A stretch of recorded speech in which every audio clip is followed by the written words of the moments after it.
Y lo saludamos al expresidente de la República, el señor Federico Franco, aquí para América. Daisy y Diego lo saludan. ¿Qué tal, doctor? Buen día.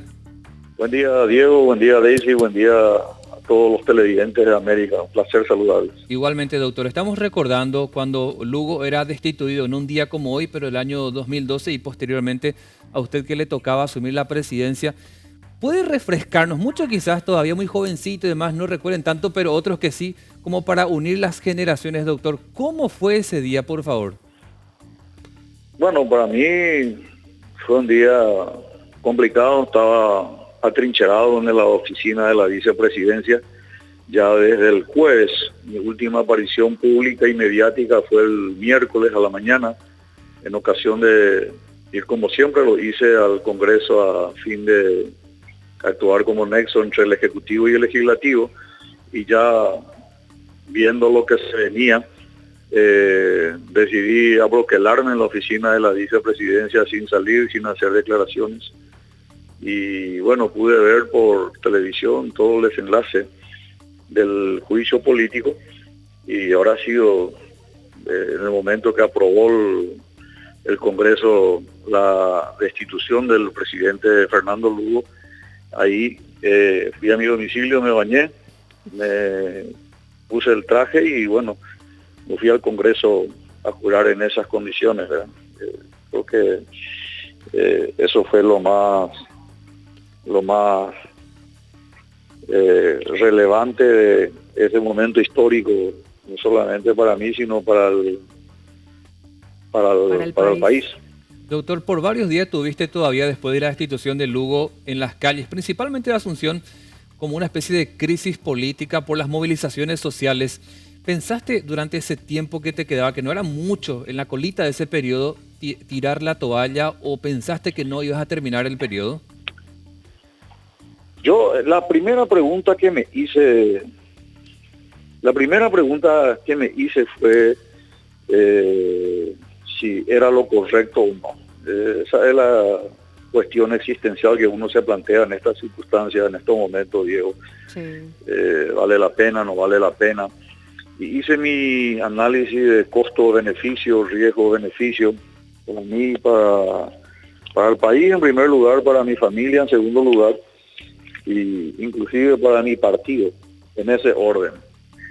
Y sopesé bien. La primera posibilidad era la única persona que estaba directamente habilitado para ocupar el cargo de presidente sin más trámite, es el vicepresidente de la República desde el punto de vista constitucional. No había ninguna duda que el presidente Lugo, con una aprobación para el juicio político, o sea, de rechazo a la gestión de Lugo, superaba el 95-96%, de 125 parlamentarios, un diputado y 3 senadores. Repito, de 125 parlamentarios, un diputado y 3 senadores, 4 parlamentarios son los que defendieron al presidente, y el resto se manifestó absolutamente contrario. No había dudas que tenía todo para asumir. En el caso en que yo me hubiera negado, le correspondía al presidente del Congreso, entonces Jorge Oviedo Mato. Y me planteé qué posibilidades hay de no aceptar. Asume Jorge Oviedo, no había ninguna seguridad que nos sigan muriendo gente. Y recuerdo que puse como condición yo asumir la presidencia con la expresa vocación de que no hubiera ningún solo muerto más. Si alguien tenía a partir de ese momento la uña del dedo meñique de la izquierda contusa, herida o sangrante, yo no iba a aceptar la presidencia de la República en esas condiciones. Por eso fue que hablamos con el presidente Blas Llano, era presidente del Partido Liberal, y la primera sugerencia y recomendación fue convocar absolutamente a nadie a la plaza para enfrentar a el grupo de seguidores de Fernando Lugo, quienes estaban autoconvocando en ese momento a las plazas frente al Congreso Nacional. Federico, más allá de la presidencia, vicepresidencia, ¿cómo era tu relación en ese entonces? ¿Nos haces recordar con Fernando Lugo? Fue un luna de miel hasta que se ganó las elecciones, ¿verdad? La campaña perfecto, Sí. recorríamos juntos, una buena armonía. Él en realidad ya había dicho cuando éramos candidatos que le prefería a Mateo. Tenía, por lo visto, alguna preferencia con Carlos V Mateo Valmelli. Sí. Pero bueno, producido el resultado interno, se trabajó bien sin problema y luego comienzan las decisiones que es de público conocimiento, la designación de los ministros, el hecho de que se le haya marginado a la gente de mi equipo, logró incluso dividirme a mi equipo político, ofreció ministerios aquí, allá, Sí. en fin, todo lo que ya es de público conocimiento. Y lo otro, doctor, ¿qué papel ese día principalmente de la crisis jugó el hoy presidente de Venezuela, Nicolás Maduro? Entonces creo que era canciller. Dramático, patético, era realmente patético. El pichón de dictador Nicolás Maduro vino con una aeronave, hoy ya sabemos, de bandera brasileña, pagado con combustible venezolano. Desde Río de Janeiro pues estaban en una cumbre de cancilleres con casi todos los cancilleres de América Latina. Y la audiencia, estoy seguro, de América, Sí. y los conductores del programa con más razón, con una memoria prodigiosa, recordarán que antes hubo conato de violencia en Bolivia y en Ecuador, y que este mismo grupo de UNASUR logró sanear la situación. Ellos creyeron, especularon de que en el Paraguay iban a conseguir lo mismo y se encontraron con un Congreso decidido a no acompañar ninguna de estas intenciones. Estuvieron en el Palacio de López, hay fotografías, yo tengo hasta ahora, ustedes también deben tener imágenes de archivo, donde Nicolás Maduro, y se ve un portafolio, que no habrá sido precisamente de documentos, trató de soliviantar a las Fuerzas Armadas para desobedecer la decisión del Congreso Nacional y en todo caso acompañar al presidente y producir un enfrentamiento. Realmente que el general Miguel Cris, que estaba en ese momento como comandante de fuerzas militares, no se dejó presionar, tuvo una posición excelente en las Fuerzas Armadas, hay que felicitar, perfectamente ayornada a los tiempos modernos, y creo que la transición fue perfecta. Sí.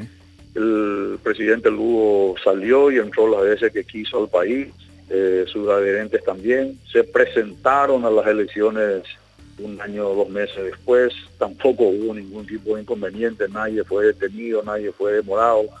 Se utilizó un canal público que manejaban ellos durante un mes aproximadamente, hasta que por muerte súbita, por cansancio, abandonaron todo sin que nadie les moleste. En fin, creo que se le dio abierto. todas las libertades. No, Sí, una última, sí. discúlpame, dice, una última, doctor, y ya le abandono en lo que hace un poco, porque también hasta acá dice para otra consulta. Mercosur, ¿cómo te impactó, doctor, que no te hayan tenido en cuenta? No a vos como doctor, médico, político, sino a Paraguay en ese momento con esa transición. Bueno, Mercosur hay que considerar que en ese momento eran dos ejes bolivarianos. En ese momento Hugo Chávez Frías, presidente de Venezuela, manejaba a su antojo absolutamente todo lo que es el Mercosur. La posición de los países del Mercosur tenían una posición cantada, más cantada que patria querida. Brasil con Cristina Kirchner, Uruguay con Pepe Mujica, Brasil con Dilma Rousseff, Chile estaba Piñera, que era el único no alineado, Evo Morales en Bolivia, Correa en Ecuador, por supuesto, todos los países, repito, Chile y Colombia no tuvieron posición, mantuvieron en todo caso sus embajadas, y en el Paraguay no retiraron como los otros. Y los otros países, todo absolutamente alineado a los petrodólares de Hugo Chávez Frías. Entonces, al negarse al Paraguay la posibilidad del Mercosur y UNASUR también, entonces nosotros tomamos contacto con el Pacífico. Y alguna vez se tiene que reconocer que la mirada optimista al Pacífico se debe justamente a ese periodo de crisis. Esta fue una nueva edición de la Triple Alianza.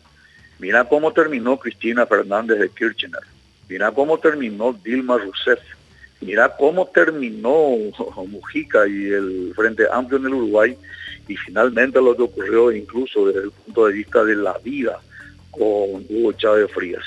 La reedición Uruguay-Brasil-Argentina, con el apoyo de Venezuela, el cuarto país que apoyaba, a diferencia de lo que fue la guerra del 70 con el apoyo británico, como se cuenta en la historia, estaba reflejado con esta nueva posición.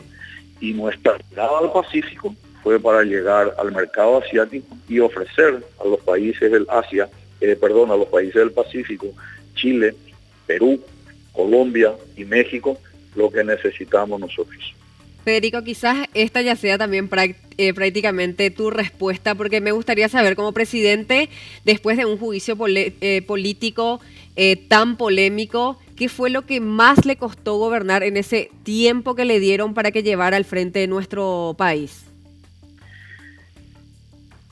El tiempo corto, 14 meses es el equivalente a un embarazo de 9 meses y 5 meses de lactancia. Es un tiempo muy breve. M. Guaraní mi Ivo y se Federico con el gobierno con minifalda no hubo tiempo absolutamente de hacer nada, sí. Pero entregamos el gobierno como nos habíamos comprometido. Sí. Las relaciones con el Pacífico es una realidad. Algún día eso se tiene que seguramente reconocer, y algún día cuando tenga más tiempo me gustaría compartir con ustedes y con la audiencia todas las obras que se hicieron en ese periodo de 14 meses, con mucho gusto. Perfecto. Doctor, gracias por el tiempo. Al contrario, yo soy el agradecido. Gracias y bendiciones. Ahí está Federico Franco, expresidente